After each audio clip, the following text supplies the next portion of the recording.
Bonjour et bienvenue sur le podcast de Cap sur Ikigai. Je suis Violaine Capet, spécialisée dans l'accompagnement des crises de sens existentielles dans le monde professionnel. À qui ai-je décidé de vendre mon temps ? À quoi est-ce que je contribue ? Réussir ma vie, ça veut dire quoi au juste ? Que puis-je réaliser, transmettre, explorer, révéler qui me ressemble et qui puisse faire avancer le monde à mon échelle ? Et comment faire de cela un métier dont je peux vivre ? Si vous tournez en rond dans votre job, si le sens de votre vie vous obsède, si vous avez des convictions à revendre, des priorités humaines non négociables, et si votre besoin de vous sentir utile est plus fort que tout, eh bien ce podcast est vraiment pour vous. Au micro, je donne la voix à ceux qui sont partis sur la route de leur Ikigai pour retrouver une fidélité à eux-mêmes. Ici, vous entendrez leurs peurs, leurs moments d'adrénaline, leurs coups de déprime et leur nouvelle respiration. Puissent-ils vous entraîner dans leur élan et vous permettre de retrouver le vôtre. Bonjour, je suis Violaine Capet et j'ai la joie de t'annoncer que mon podcast Cap sur Ikigai va enfin sortir. Pourquoi ce podcast ? Eh bien, pour inspirer tous ceux qui souffrent encore au travail, qui s'y épuisent, s'y perdent ou s'y ennuient mortellement, à gagner leur vie comme s'ils pouvaient la perdre, pour enrichir ou nourrir des personnes ou enfin des causes qui ne leur ressemblent pas ou qui sont complètement contraires à leurs valeurs. En donnant le micro à toutes les personnes que j'ai accompagnées vers leur Ikigai, j'aimerais créer un espace dans lequel il devient possible d'oser se dire « Ma vie professionnelle mérite d'être vivante, pas seulement utile ou rentable, mais vivante, même vibrante. » Bien sûr, on a le droit de douter, on a le droit d'avoir peur de quitter sa cage dorée, ça m'est arrivé. Mais on a surtout le devoir, enfin c'est mon point de vue, de tout mettre en œuvre pour ne pas passer à côté de sa vie. Car on sait le prix fort que l'on paie à se trahir. Mon postulat, c'est que nous sommes tous uniques et que nous avons donc tous une manière originale de contribuer au monde, d'aligner cette part de nous avec un projet professionnel que l'on a envie de faire grandir. Pour mieux comprendre la profondeur de ce qui m'anime vraiment, je pense que c'est bien que je me présente. Depuis toute petite, je suis habitée par le désir de participer à un effort qui me dépasse, un projet qui m'inspire autant qu'il donne du sens à notre humanité et donc à ma vie. Enfant puis jeune adulte, je rêvais à la mission, à l'aventure qui serait la mienne à l'issue d'études qui devaient nourrir ma vocation. Au cinéma, je me propulsais depuis mon siège de spectateur sur l'écran géant d'une salle de cinéma qui aurait fait de moi une résistante habile dans l'art de faire sauter les trains de notre monde moderne. Je passais beaucoup de temps à m'interroger sur mon engagement, sur ma capacité à me rendre utile pour telle ou telle cause, tout en chantonnant We Are the World, les yeux mouillés, ou en repositionnant le pins de Touche pas à mon pote de ma veste en jean. Mes préoccupations n'avaient souvent que très peu à voir avec celles des adolescents de mon âge. Je m'inquiétais de savoir quelle pouvait être la lecture philosophico-géopolitico-pacifiste de Gandhi à l'aube des premiers Scuds lancés sur le pays de Saddam Hussein. Et je dissertais sur le caractère christique de Nelson Mandela à Robben Island, lequel ne bénéficiait pas, lui, de la garantie Fils de Dieu. Et je finissais par me cogner au mur du studio dans lequel était tournée ma vie monotone, à l'instar de Truman et de son film éponyme. Je concevais le monde des adultes comme une immense fenêtre ouverte sur l'horizon des possibles, mais peuplée de personnes usées, voire désabusées. Je vivais dans celui d'une enfance trop raisonnable pour contenir une imagination fertile, pour ne pas dire débordante, jugée parfois encombrante pour l'infrastructure éducative française. Ballottée entre deux mondes, j'avais ce qu'il est communément convenu d'appeler un problème de place sur cette terre, lequel m'a suivi durant toute ma vie d'étudiante et de salariée. Avocate, je me suis d'abord engagée avec élan auprès d'un député, d'un maire, d'un député-maire, d'un ministre, de magistrats au siège, au parquet, puis auprès du président d'une mutuelle à divers postes dans une entreprise. À chaque fois, j'ai proposé mon intelligence, ma créativité, ma vision. Pour faire court, le schéma était souvent le même.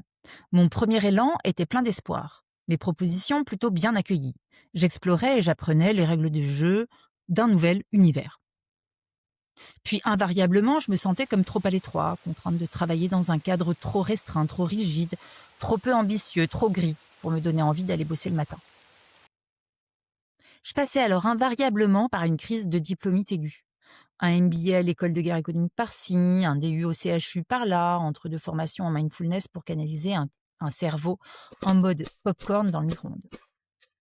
Avec le recul, si je réussissais merveilleusement à m'intégrer en apparence, je me rappelle que je dépensais aussi beaucoup d'énergie à contenir ma déception face aux dysfonctionnements, aux incohérences, aux injustices que je rencontrais trop souvent. Non pas seulement pour moi, mais pour tous ceux qui ne maîtrisaient pas forcément les codes. Heureusement, ma curiosité, les voyages, les rencontres, la puissance de l'amitié que je considère aussi importante que l'amour, mon combat pour l'esprit de tolérance, mon féminisme naissant, enfin ma vie de maman très chanceuse et on ne peut plus combler m'ont permis de tenir un temps.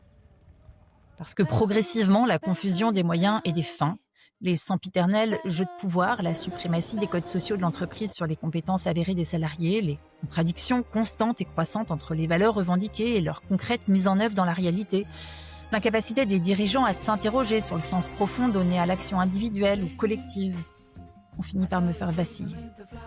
J'ai fait une crise de sens.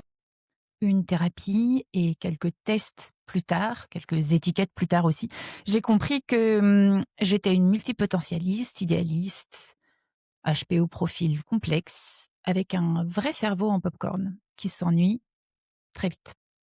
Un tableau pas très glamour pour une jeune fille bien rangée dans un monde bien ordonné, mais très pertinent pour accompagner la réflexion de ceux qui souhaitent créer les conditions d'une vie plus riche de sens. Jusqu'au jour où je suis tombée sur la notion d'ikigai, très peu connue en France à l'époque, laquelle correspond à notre raison d'être sur cette terre, à ce qui nous donne envie de nous lever chaque matin.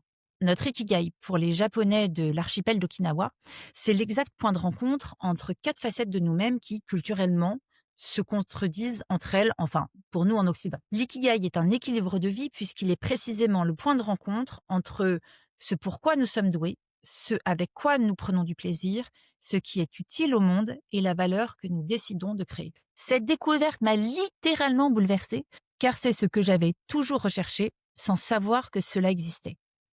Coincée entre mon désir de reprendre ma liberté et ma peur de ne pas pouvoir vivre de mon projet, je me suis mise au travail pour clarifier qui, de ces deux forces opposées, je souhaitais écouter. Cette aventure m'a tellement éprouvée et épanouie que finalement c'était là devant moi. Mon ikigai, c'était de faire sauter les trains des croyances encore bien ancrées au XXIe siècle, selon lesquelles il faudrait trop souvent choisir entre un job bien payé qui fait exister le bon élève en nous, devenu salarié qui vend son temps de vie au travail, ou un job passion qui nous rapporte 3 francs 6 sous. Mon postulat, il existe une troisième voie, celle de construire un travail que l'on choisit ou que l'on crée intimement, parce que celui-ci nous permet de créer de la valeur telle que nous sommes, mais aussi de concevoir une activité qui serait au service de notre vie et pas l'inverse. Ce podcast, je l'ai voulu sans tabou. Pas de vernis, pas de posture. On va parler vrai. Parce que se réinventer, c'est une démarche sérieuse et exigeante. Parce que créer sa propre valeur, ça se fait ni en un clic, ni avec une formule magique. Et surtout parce que je suis profondément en désaccord avec les discours qui vendent du rêve sans accompagner la réalité. Ici, pas de promesses creuses. Juste des histoires vraies et une invitation à construire un projet sérieux, durable, incarné. Dans ce podcast, je souhaite donc ouvrir les coulisses. Je veux qu'on puisse entendre les doutes, les hésitations, les peurs, mais aussi les prises de conscience, les élans, les premières victoires. C'est ce que vous entendrez dans chaque épisode. Des récits honnêtes, des récits de transition, de quête de sens, de transformation. Mon travail, c'est d'aider chacun à reprendre le pouvoir sur sa manière à soi de voir le monde et de considérer la valeur. Et dans cette déconstruction, très souvent, on rencontre un mur, celui de l'inversion des valeurs. Aujourd'hui, on récompense souvent mieux ceux qui nourrissent la société de consommation, pendant que la valeur humaine fraternelle, elle est souvent invisibilisée, voire méprisée. Mon engagement, c'est d'aider à bâtir un projet intelligent dans lequel la création de valeur économique et le projet de cœur puissent coexister, puissent se nourrir et puissent trouver un juste équilibre. Avant de conclure ce premier épisode, il me semble important, vital même, de replacer tout ce qu'on vient de se dire dans un contexte plus global, plus mondial, celui dans lequel on vit. Parce que rechercher son ikigai, eh bien, ce n'est pas juste une quête intérieure, ce n'est pas juste une démarche nombriliste, égocentrée, voilà, en mode de développement personnel. C'est une manière de se poser la question: qu'est-ce que je peux, moi, apporter au monde tel qu'il est aujourd'hui? Et ce monde, eh bien, je vais être franche, il nous fait souvent peur. Il nous attriste, il nous enrage parfois. Si l'on s'attache à la montée des violences, de l'exclusion, de la polarisation, si l'on sent des idées que nous croyions révolues revenir à pas feutrer, puis marcher au pas, des droits fondamentaux remis en question, des frontières qui se ferment, des discours de haine qui deviennent banals, je comprends qu'il y ait de quoi hésiter. Et puis, il y a la planète, la biodiversité qui s'effondre, les équilibres fragiles qui s'éteignent en silence. Chaque jour, des écosystèmes disparaissent et avec eux, un peu de notre humanité. Alors oui, on pourrait désespérer. Oui, on pourrait baisser les bras. On pourrait se dire que tout ça, finalement, ça nous dépasse. Mais ce serait oublier une chose essentielle. Le monde ne change pas d'un coup. Il change quand chacun d'entre nous se décide à prendre sa part. Et c'est exactement pour ça que je crois si fort en Ikigai. Parce que chercher son Ikigai, c'est chercher comment être utile à sa manière. C'est arrêter d'attendre les grands soirs ou mettre tout son espoir dans un super-héros. C'est comprendre que notre petite action, si elle est alignée, si elle est portée avec sincérité et si elle rencontre celle d'autres personnes qui sont dans cette même intention, ça peut finir par avoir un impact réel. Parce que autour de moi, je vois beaucoup de gens se lever.